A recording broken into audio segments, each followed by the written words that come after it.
अभी हम जैसे बातचीत करें इसमें कि वास्तव में सिविल सोसाइटी या ग्रामीण क्षेत्र किसको कहें, कैसे कहें, तो सिविल सोसाइटी की पूरी अवधारणा ग्रामीण पर डिपेंड है। बेसिकली गांव में होने वाली इतनी मेहनत को कम करने के लिए खोजे गए नए साधनों की वजह से सिविल सोसाइटी समाज के वर्तमान में आई।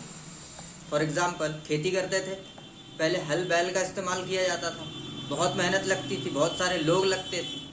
उस मेहनत को कम करने के लिए इन्होंने क्या काम किया, हार्वेस्टिंग के साधन ईजाद किए, थ्रेसिंग के साधन ईजाद किए, खेती करने के लिए ट्रैक्टर जैसी चीज़ों का ईजाद किया, कल्टीवेटर जैसी चीज़ों को ईजाद किया। इसको हरित क्रांति के तहत लाया गया। यही चीज़ें हैं ग्रामीण की। पहले हल बैल का इस्तेमाल भी खेती करने के काम आता था, ट्रैक्टर, ट्रॉली, हार्वेस्टिंग की अन्य चीज़ें, कल्टीवेटर वगैरह, थ्रेसिंग वगैरह, मशीनें वगैरह, ये सब भी खेती करने के ही काम में आती है। परंतु हल बैल के द्वारा की जा रही खेती पारंपरिक खेती कहला रही है, ग्रामीण रूरल कल्चर कहला रहा है। वहीं पर हार्वेस्टिंग के लिए tractor, trolley, harvesting machine, cultivator machine, ये सारी चीज़ें जितने भी लोग अडॉप्ट करके इसका इस्तेमाल कर रहे हैं, यही लोग सिविलाइज्ड कहला रहे हैं। एक ही चीज़, गांव का क्षेत्र है, बस एक व्यक्ति पारंपरिक तरीके से उस चीज़ को कार्य में कार्यरत रखे हुए है, दूसरा व्यक्ति नई नई चीज़ें डेवलप करके लाता है और फिर वो ग्रामीण क्षेत्र में कार्य कर रहा है। तो ग्रामीण क्षेत्र के ही एक भाग को हम कह रहे हैं कि ग्रामीण रूरल सोसाइटी है, और ग्रामीण क्षेत्र के ही उसी दूसरे नए सीखने वाले परंपरागत तरीक़ों से अलग हटके चीज़ों को सीखने वाले लोगों को क्या कह रहे हैं कि यार ये सिविल सोसाइटी है। इन लोगों ने ये सारी चीज़ें सीखी। अब इन दोनों में अंतर कहाँ से आया? अंग्रेज़ों और मुग़ल काल में आने वाले लोगों की वजह से। कैसे? बाहर से लोग अपने देश में आए, उन लोगों ने अपने साथ अपनी परंपराएं भी लाई, अपने काम करने के तरीके भी लाए। उन तरीक़ों को ध्यान में रख कर के लोगों का आपस में सामंजस्यता स्थापित हुई।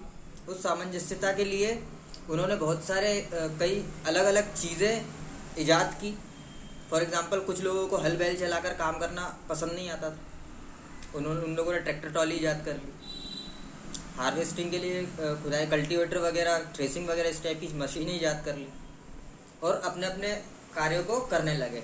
तो वो तमाम कार्य जिसको करने के लिए बहुत ज़्यादा मेहनत करनी पड़ती थी, बहुत ही ज़्यादा मेहनत करनी पड़ती थी, उन चीज़ों पर डेवलपमेंट करके, सोच विचार करके, नई युक्तियाँ लगा करके वही कार्य को किसी अन्य ढंग से किया जाने लगा। उसी को हम सिविल सोसाइटी कहने लगे। यार ये चीज़ सिविल सोसाइटी है, वरना वो चीज़ ग्रामीण क्षेत्र में आ रही थी। कुछ लोगों को मेहनत करने में ज़्यादा मज़ा आता। उन्होंने कहा कि भाई हमें तो ट्रैक्टर चलाना आता नहीं है, हम तो अपने हल बैल के थ्रू अपना खेत जोतेंगे, अपने खेती करेंगे। तो उन्होंने उसी परंपरागत कार्यों को जारी रखा और यहाँ पर नए कुछ लोग आ गए तो उन्होंने ट्रैक्टर, ट्रॉली का इस्तेमाल कर लिया। तो जब देखने वाले, पूछने वालों ने उनसे पूछा कि भाई ऐसा क्या है, इन चीज़ों को क्यों अपन लागू किए हुए हैं, तो उन्होंने कहा कि भाई हम तो ग्रामीण हैं, इसलिए हम ग्रामीण सभ्यता में ही खुश हैं, और कुल मिलाकर के बात ये हुई कि अपनी मेहनत को अपन जारी रखना चाहते हैं, तो इसलिए हम ग्रामीण सोसाइटी हैं। इसी तरीके से सिविल सोसाइटी का बोल दिया कि भाई हमें तो हल बैल से खेती करना में मज़ा आता नहीं है, ट्रैक्टर, ट्रॉली में हमें ज़्यादा आसानी, सुविधा महसूस होती है, तो हम इसका इस्तेमाल कर लेते हैं, तो हमें लोग बाग सिविल सोसाइटीज़ के लोग मानते हैं। इस तरीके से नामकरण हो गया कि हैं वही एक ही चीज़, एक ही परिवार के दो अन्य लोगों ने अन्य अन्य तरीक़ों से चीज़ों को अपना करके कार्य करना शुरू किया अपनी सुविधा के अनुसार, और उसी को हम ग्रामीण सोसाइटीज़ कह रहे हैं, उसी को हम सिविल सोसाइटीज़ भी कह रहे हैं। कुल मिला के हुआ ये है कि वो तमाम कार्य जो हमें कठिन लगते थे, उनको आसान बनाने के तरीके जितने भी लोगों ने खोज लिए, वो सभी लोग अपने आप को सिविल सोसाइटी कहने लगे, और जितने भी लोग नहीं खोज पाए या किसी और पर डिपेंडेंट हैं आज भी, वो लोग अपने आप को ग्रामीण सभ्यता या रूरल सोसाइटीज़ के नाम से जान रहे हैं। इसी को पंचायती राज में लागू करवाया गया है। तो पंचायती राज में सरपंच टाइप के जितनी भी पंचायतें हैं, ये सब ग्रामीण क्षेत्र को चलाने के लिए ला ली। वहीं जहाँ पर शहरीकरण में सिविल सोसाइटीज़ में नगर पालिका, नगर निगम, इस टाइप की चीज़ें सभ्यता में देखने मिलती हैं, इन सब चीज़ों को कंट्रोल करने के लिए।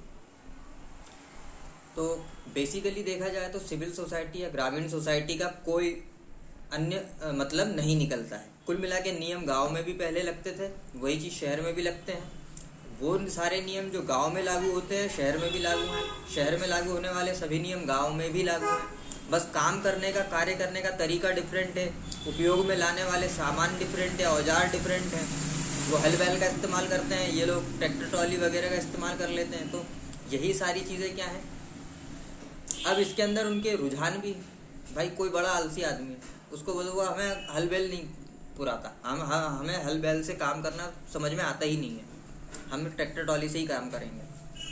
तो ऐसे लोग क्या बोल रहे हैं कि भाई हम ट्रैक्टर ट्रॉली से काम करना है, ठीक है, पर हम अपने आप को सिविलाइज नहीं बताएंगे, हम सिविल सोसाइटी नहीं, हम ग्रामीण क्षेत्र के हैं।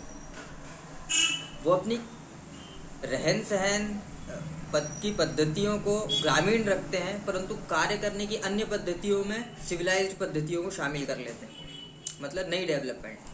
तो ये एक मिक्स कल्चर बन जाता है कि मानसिकता हमारी ग्रामीण क्षेत्र के हिसाब की बनी है, परंतु हम इस्तेमाल करने वाले सारे साजो सामान नए नए किस्म के अपनाते हैं। ये एक मिक्स्ड कल्चर है कि सोच विचार पुराने ज़माने का है, परंतु कार्य करने का तरीका नया है। तो ये एक मिक्स कल्चर है। इस टाइप के कल्चर को न तो पूरे तरीके से सिविलाइज्ड कहा जाएगा, न तो पूरे तरीके से रूरल कहा जाएगा। ये डेवलपमेंट का वो हिस्सा है जहाँ से होकर सभी को गुजरना पड़ता है, जब एक कल्चर से किसी दूसरे कल्चर में ट्रांसफॉर्मेशन हो रहा हो। हम पहले पूरे के पूरे तरीके से इंडियन तरीके से ही जीते थे, धोती कुर्ता पहनते थे, पजामा कुर्ता पहनते थे, इस टाइप की चीज़। मगर जैसे अंग्रेज आए, मुग़ल आए, तो फिर हमने शेरवानी पहनना शुरू कर दिया, फिर हमने सूट वगैरह पहनना शुरू कर दिया, कोट पैंट वगैरह, टोपी कैप पहनना शुरू कर दिया, वेस्ट कोट पहनना शुरू कर दिया धोती कुर्ते की बजाय।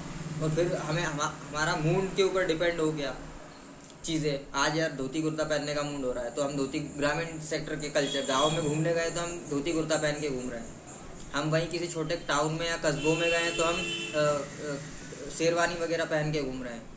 वहीं फिर हम किसी वेल सिविलाइज्ड सोसाइटीज़ के बीच में गए तो हम कोट पैंट कैप लगा के घूम रहे हैं, सूट बूट एकदम, मतलब कहे अपन अपनी फॉर्मल लैंग्वेज में, तो इस टाइप से घूम रहे हैं। तो ये सारी चीज़ें क्या हैं, सिर्फ सोच विचार का तरीका है कि ये ग्रामीण क्षेत्र कहला रहा है, ग्रामीण सेक्टर कहला रहा है, ग्रामीण सोसाइटी कहला रही है, ये शहरीकरण कहला रहा है, या इसको हम सिविल सोसाइटीज़ कहते हैं, जबकि ऐसा है नहीं कुछ। जब इंडिया आज़ाद हुआ तो उसमें लिखा गया संविधान ग्रामीण क्षेत्रों पर उतना ही लागू था जितना कि शहरी क्षेत्रों पर लागू था। तो हम ये बिल्कुल नहीं कह सकते कि यार इंडिया में ग्रामीण कल्चर पहले था या सिविलाइज्ड सोसाइटी पहले थी। बेसिकली देखा जाए तो सिविलाइज्ड सोसाइटी बनी कहाँ से, ग्रामीण क्षेत्रों से। परंतु बेसिकली देखा जाए तो ग्रामीण क्षेत्र से सिविलाइज्ड सोसाइटी बनी, इसलिए उसको सिविलाइज कहेंगे ही नहीं, ग्रामीण ही कहलाएगा, चाहे आप कुछ भी कर रहे हो। तो ये इस टाइप का जो मिक्सिंग होती है विचारों की दिमाग में और समाज के ऊपर, वो मानसिकता जब हावी हो जाती है तो उस चीज़ में हम सटीक तौर पे फिर हम हाँ या ना में दो टूक जवाब दें, कैसे दें। तो दो टूक जवाब देने के लिए हम ये मान लेते हैं कि हाँ भाई हम शहर में रहते हैं तो हम सिविलाइज्ड हैं, और हम गांव में रहते हैं इसलिए ग्रामीण सेक्टर के। बाकी ऐसा होता कुछ नहीं है। कई गांव ऐसे हैं आज इंडिया में जो फुल तरीके से सिविलाइज्ड हैं, और कई शहर ऐसे हैं जो फुल ग्रामीण हैं, उनको कोई लेना देना नहीं है शहरीकरण की, सिविलाइज्ड सोसाइटी की चीज़ों से। तो हम